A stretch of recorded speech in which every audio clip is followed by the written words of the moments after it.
উন্নতি হয়েছে ফেনীর বন্যা পরিস্থিতি, নামতে শুরু করেছে বন্যার পানি।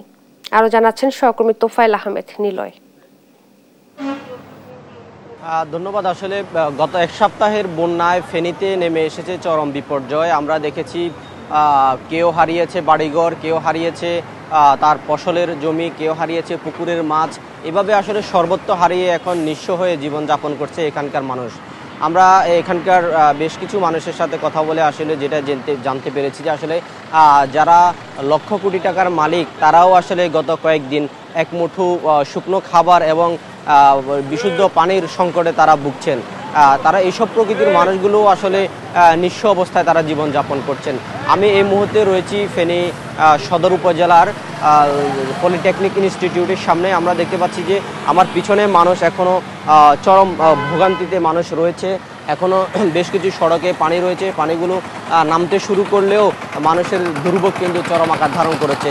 আমরা দেখেছি গত দু একদিন এই সড়কটিতে আসলে 7 থেকে 8 ফুট পানি ছিল, সেই পানি এখন প্রায় নেমেই গেছে। আমরা পুরো সড়কগুলো ঘুরে যেটি দেখেছি যে আসলে প্রায় অধিকাংশ সড়ক থেকে পানি নেমে গেলেও কিন্তু মানুষের যে বাসাবাড়ি সেগুলোতে কিন্তু অনেকগুলো বাসাবাড়িতে এখনও পানি নিমজ্জিত রয়েছে।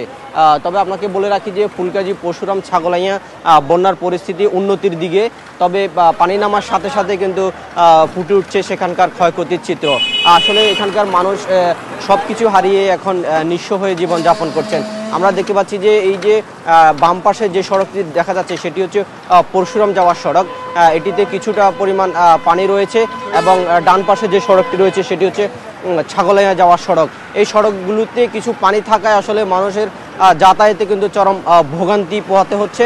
মানুষ যেভাবে পারছে ট্রাকে করে, বাসে করে সহ বিভিন্ন ভ্যান গাড়িতে করে কিন্তু মানুষ এখন তাদের জীবনযাপন করছে। তবে এখানকার মানুষের যে খাদ্যের যে বিষয়টি সেটি কিন্তু এখনও সংকট অবস্থায় রয়েছে। খাদ্যগুলো আসলে বেশ কিছু সংস্থার মাধ্যমে ফেনীতে আসছে, তবে সেগুলো